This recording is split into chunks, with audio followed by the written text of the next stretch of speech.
Romans chapter 12, verse 9 to 21. Ito ang mensahe natin. Pinamagatan ko po itong Marks of the True Christian. Bago yan, umpisa natin sa isang tanong.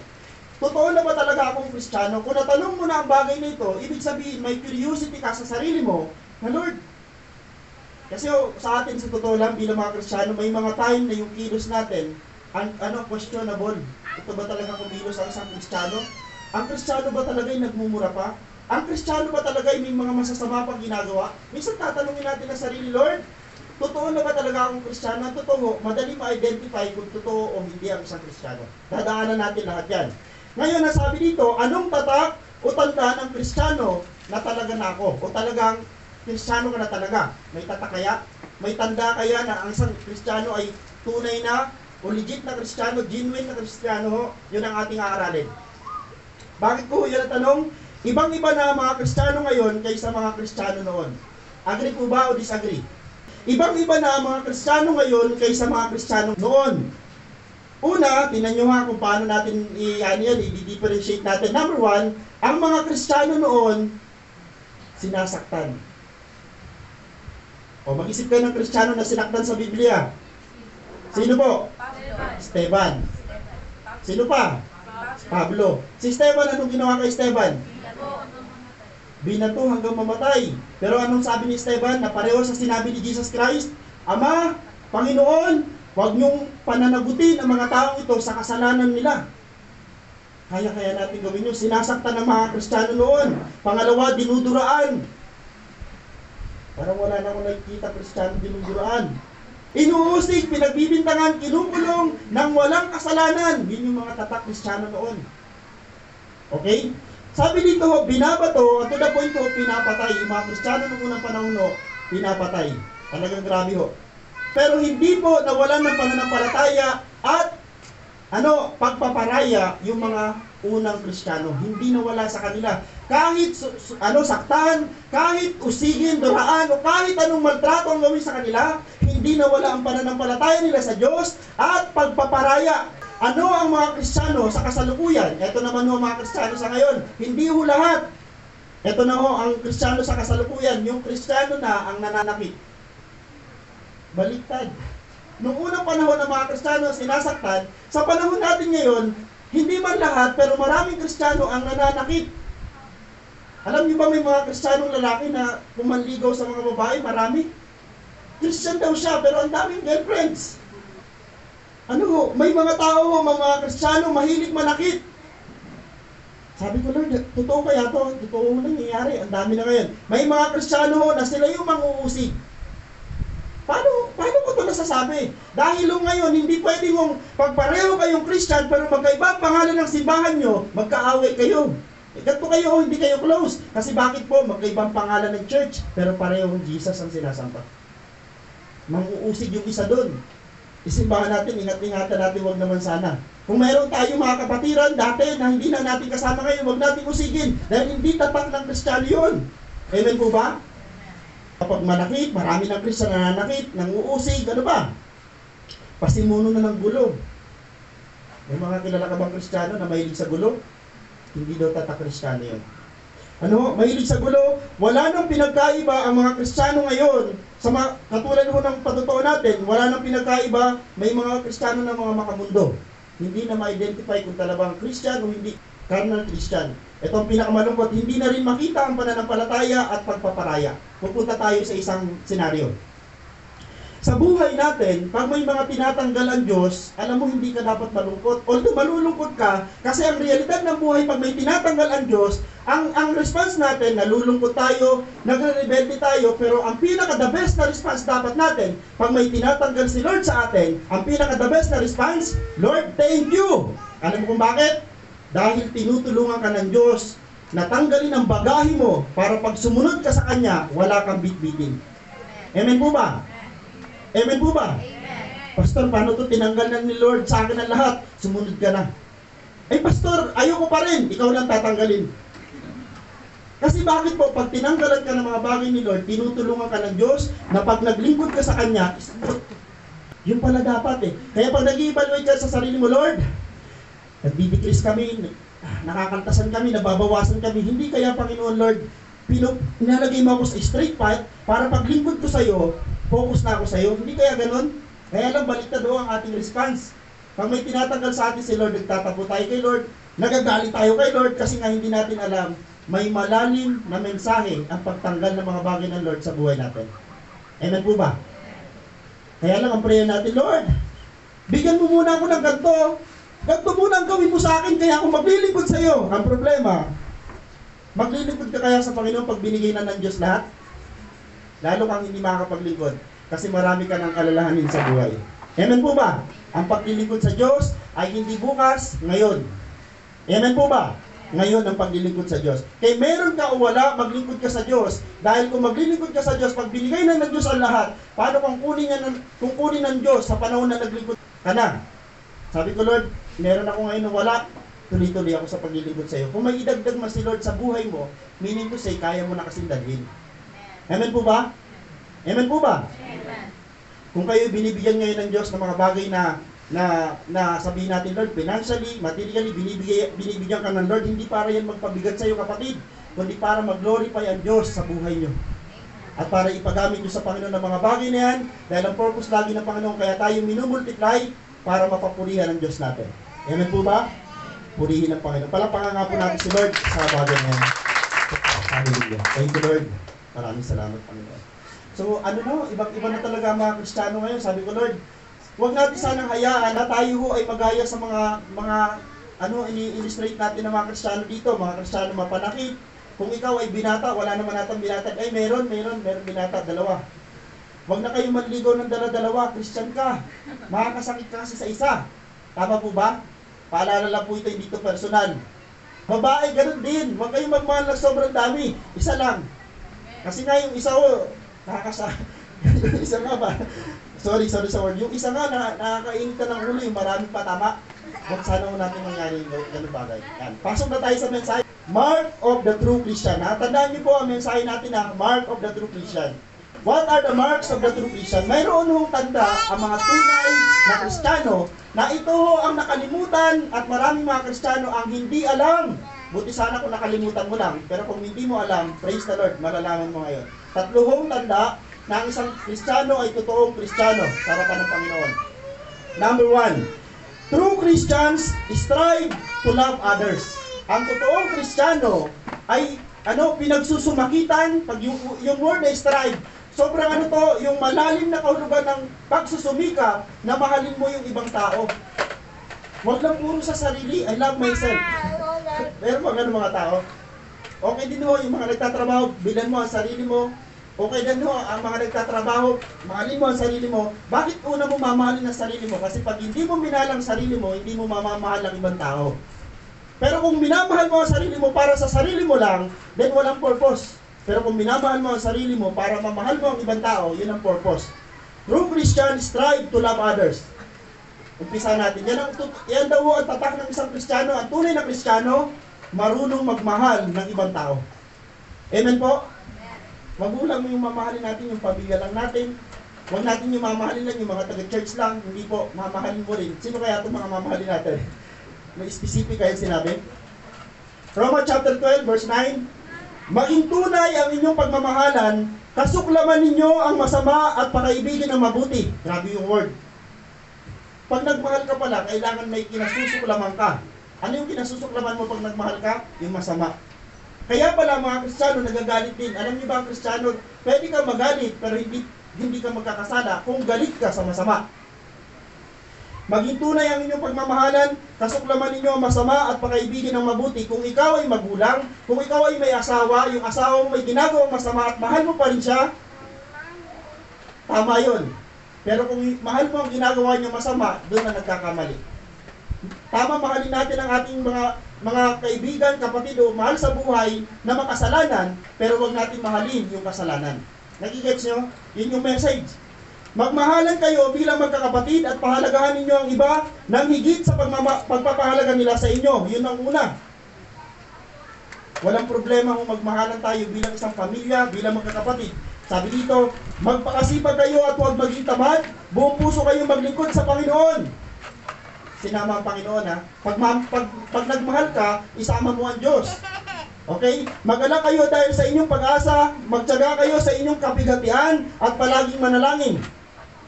Tumulong kayo sa pangangailangan ng mga kapatid at patuloyin ninyo ang mga taga-ibang lugar. Ayan. So, ganito ang mangyayari dyan.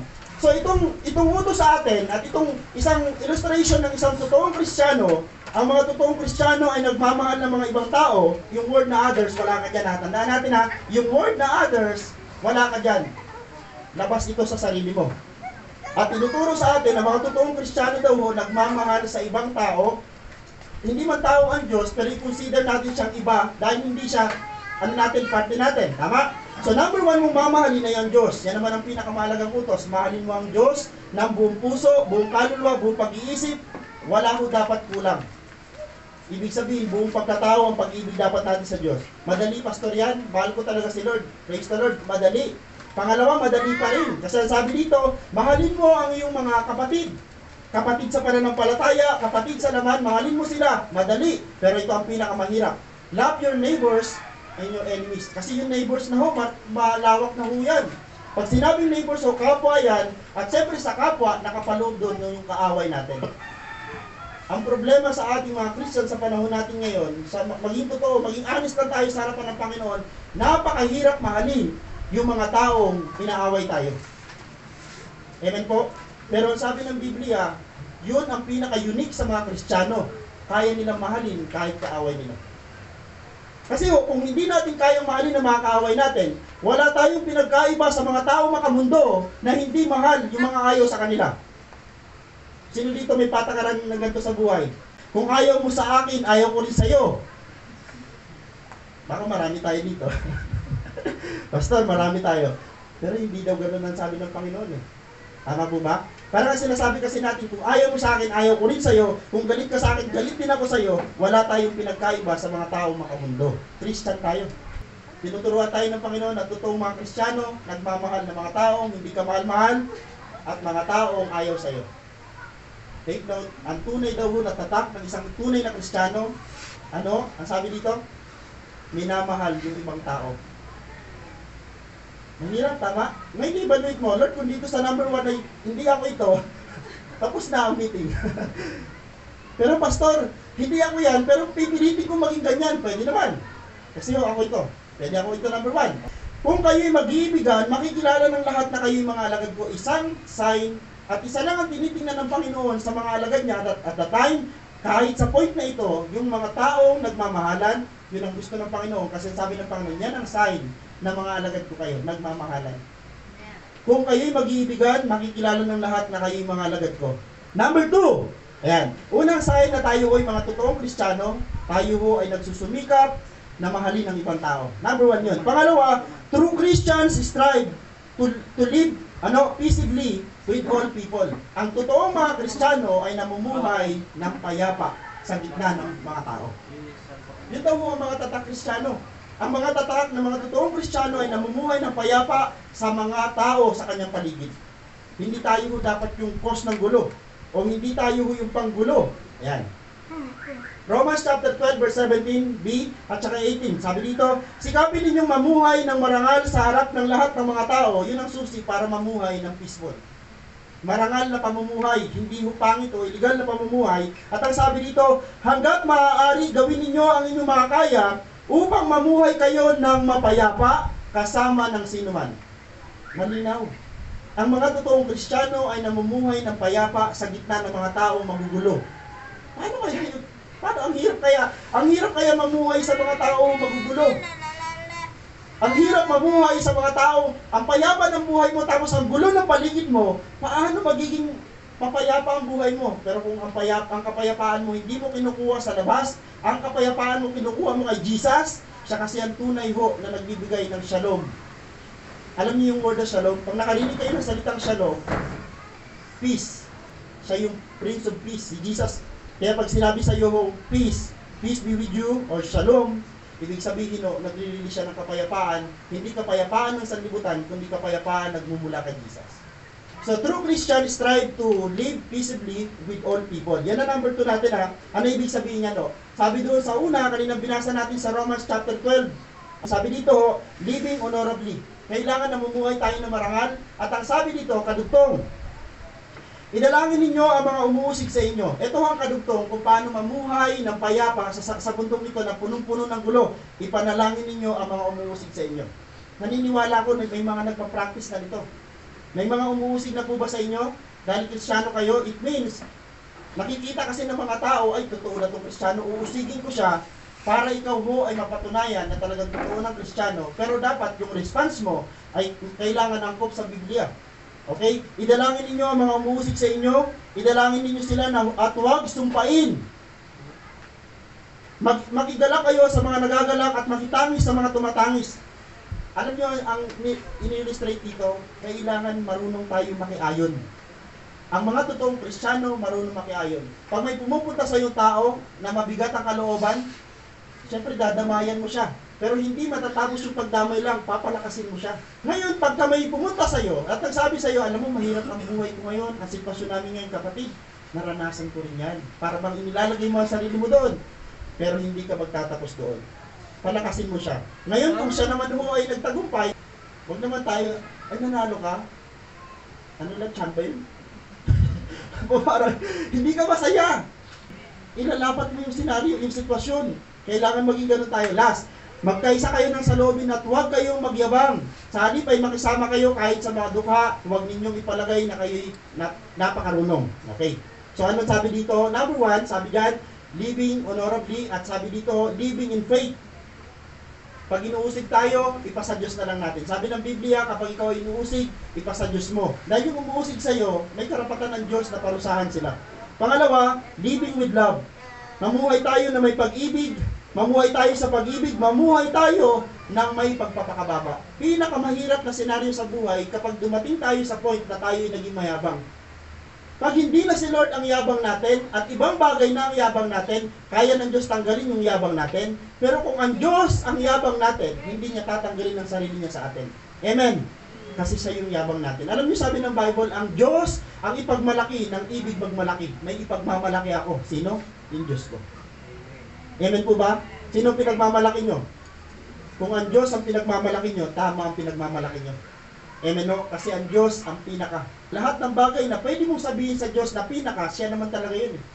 Wala nang aangat pa, wala nang higit pa sa Diyos dahil siya yung Diyos na pinaka. Yan, last, ito tayo magtapos.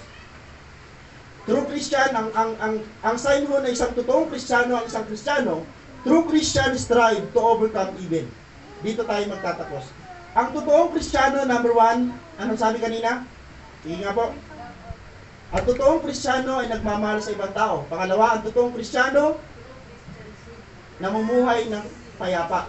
Pangatlo, ang totoong Kristiyano ay nagtatagumpay sa kasalanan at sa kasamahan.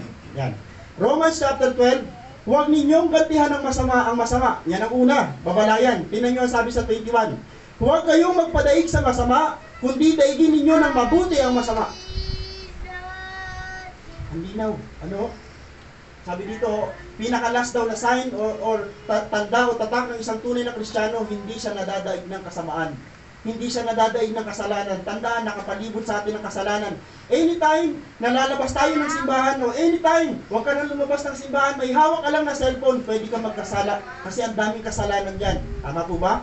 Pero the moment na na-realize natin, Lord, totoo akong Christian, itong bagay na to, wala tong kapangyarihan laban sa akin, dahil mas makapangyarihan yung Diyos ko dito. Amen? Greater is He that living in me than He that is in the world. Sabi ng Biblia, makapangyarihan ang Diyos na nakatira sa akin kaysa maliit na Diyos na naninirahan sa sanlibutan ito. Makapangyarihan ng Diyos sa langit kaysa demonyo na nakatira sa sanlibutan. Amen po? At ang Diyos na yun na nasa langit nakatira sa atin.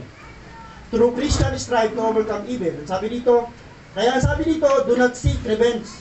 Kung totoo kang Kristiyano, wag kang mag-isip na maghiganti kahit pwede kang maghiganti. Parang ang hirap niyang pastor ah. Alam niyo ba, sa totoo lang sa panahon natin ngayon, kahit hindi mo abot yung paghihigantihan mo, i-post mo lang sa Facebook, nakapaghiganti ka na. Tama? Kasi ang natural na tao, pag ikaw ay inapi, ang natural na tao, pag ikaw ay kinanti, gaganti ka.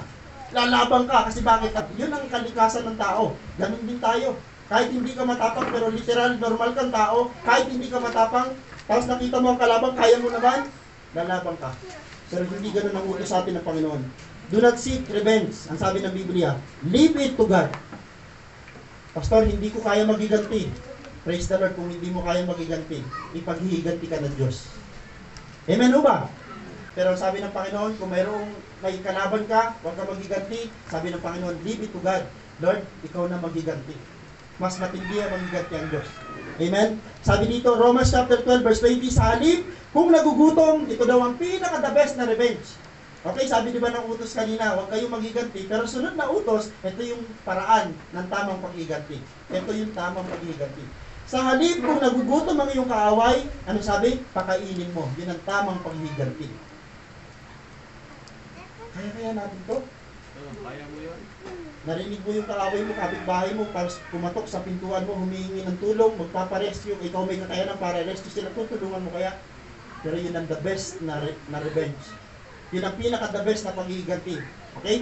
Sabi dito, kung nauuhaw, painumin mo. Sa gayon ay magbubuntun ka ng mga baga sa kanyang ulo. Ang lalim ng term, medyo malalim yung term na magandang balita Biblia. Pero huwag ibig sabihin niya na magbubuntun ka ng baga sa kanyang ulo.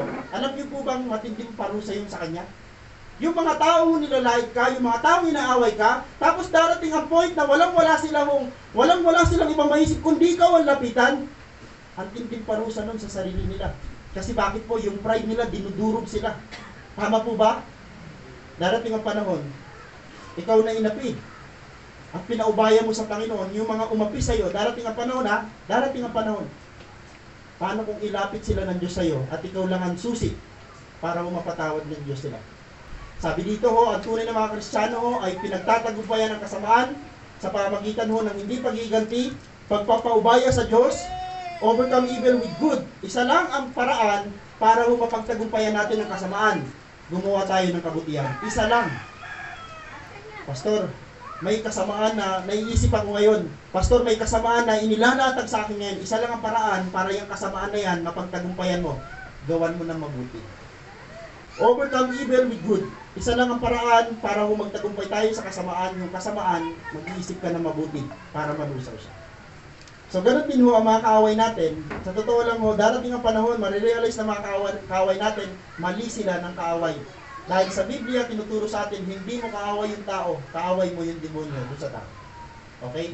So, dito tayo. Tandaan, hindi madaling gawin at may pakita ang mga tanda ng pagiging isang tunay na Kristiyano. Wala nagsabi madali. Pastor, yung pinag-aaralan natin, napaka-easy, walang ganun. Kasi yung number 1 pangalan, baka tayo na yun, mahirap. Pangalawa, pangatlo pa. Pero sabi ng Biblia, hindi madaling gawin at ipakita ang mga tanda ng pagiging isang tunay na Kristiyano, kaya kailangan natin ng pagbabago. Yun ang pinakasusi. Lord, nagbago na ako. Number 1 pa lang yun. Pero sabi dito, sa ating buhay, higit sa lahat, ang tulong ng Diyos. Yung tulong ng Diyos, yun yung consistent dapat na maranasan natin. Kaya kailangan natin ng Romans chapter 12, verse 2. Huwag kayong makiayon sa takbo ng mundong ito. Ito yung pinakasusi para magawa natin yung una, pangalawa, at pangatlo. Yung mahalin pa lang mo ang kaaway, hindi natin kaya. Kung hindi tayo tutulungan ng Diyos, na mahalin ang mga taong hindi tayo ibig-ibig, hindi natin kaya.